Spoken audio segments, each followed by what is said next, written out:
Hey folks, it's Alex Blencar and I'm back at the kitchen table. Today I wanted to talk to you guys about effective communication and specifically 3 tips for effective communication. It's just going to be a quick video, but let's hop right into it. So the first thing would be to have a goal. What was your goal and why did you engage with that person in communication? What are you trying to accomplish? That's the first thing you want to think about. You want to think about what is your goal with that communication. You want to avoid small talk, you want to be concise, and you want to get to the point. For example, let's say somebody walks into an open house. My goal for the open house is to see and interact with that person and see if there is any way that I can help them. That is my goal. That's what I'm trying to do when I'm engaging in conversation with them. When I talk to them, when I first greet them, my goal is to get them to be comfortable with me and ask questions in order to discover and see if there is a way for me to help them. The first step to effective communication is to have a goal. And it doesn't just have to be for an open house or for a sales position. Let's say you are communicating with somebody and your goal is to find out more about them, to learn about them, to find out what they're passionate about. That is your goal. Let's say, for example, you're communicating with your spouse or your wife or your partner. And you want them to do the dishes. That is your goal. Your goal is to get them to do the dishes. So what are you going to do? What are you going to say? What are you going to offer to get them to do those dishes? Step 1, have a goal. Step 2, recognize that they also have a goal. If you just go into it trying to accomplish your goal, you're only going to see one side of the picture. You're only going to see one side of the coin. Just as you have a goal, the person you're communicating with also has a goal. So you need to determine what their goal is. You need to ask questions in order to figure out what their goal is. So let's go back to that open house situation. When somebody comes into an open house, their goal might not be to buy a house. They might just be passing by. They might be a neighbor who's just passing by and they want to check out their neighbor's house. I mean, it happens all the time. So their goal might not be to buy a house, or they might not even be in the market to buy or sell a house. They're honestly just curious. So what I need to do is recognize that they also have a goal when they're coming into that open house. So I need to tailor my communication to figure out what their goal is. Another example, getting back to the dishes, for example. Somebody else might have a goal with their communication. Your spouse might have a goal with their communication and they don't want to do the dishes. But they also don't want to take out the trash, for example. So with your communication, if you recognize that they also have a goal, and it's a little bit simple, but you could offer to take out the trash if they do the dishes.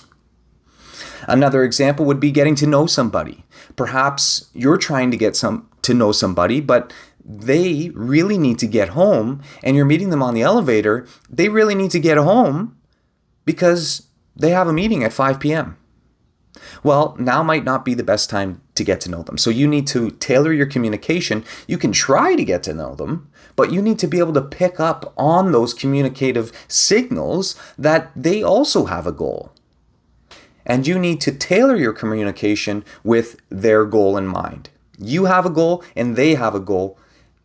That is the idea of communication. That's why both of you are communicating. That is the purpose of the communication. The third step is to ask questions. I touched on this a little bit earlier, but the only way that you are able to determine what their goal is with communication is by asking effective questions. You need to ask honest and sincere questions. There's an idea that there are no bad questions. Well, I don't believe that. I believe that you need to ask honest and sincere questions and that people will be able to tell when you're not being honest and sincere. You can't fake being interested. You really need to focus on listening and asking effective questions. And you cannot ask effective questions unless you listen. A very simple example.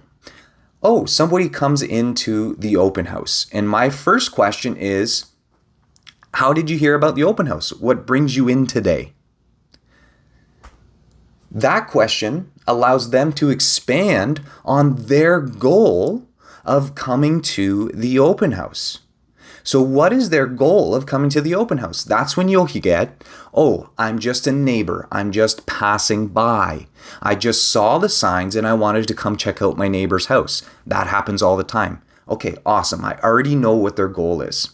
Now, I can absolutely try to accomplish my goal of figuring out if I can help them, but I need to recognize that they also have a goal. Maybe they need to get home in 10 minutes. Maybe they really just want to pop in, check it out, but they don't really have time to chat. Okay, maybe I'll try and figure out if there's a better time for me to get in touch with them. But I'm not going to shove something in their face or shove some sales tactic or anything that I'm selling in their face. I just want to talk to them and get to know them a little better. Maybe ask them, hey, how long have you been in the neighborhood? What was your favorite thing about the open house? How does this house compare to your house? How have you been feeling about the market? All of those are good questions. You can get to know their motivation. You can get to know their goals. You can get to know them. And that is ultimately the goal of communication. So ask good questions and be interested in the answers. Listen. Take some time to listen. You know, there's a great piece of advice of before you say something, just count 1, 2, 3 in your head. Think about what you're going to say. Alrighty, guys, those are my 3 quick tips for effective communication. You've got have a goal, recognize that they have a goal, and ask good questions. Until next time, guys, I'm Alex Blancarn. This is The Kitchen Table, and I'll talk to you guys soon. Take care.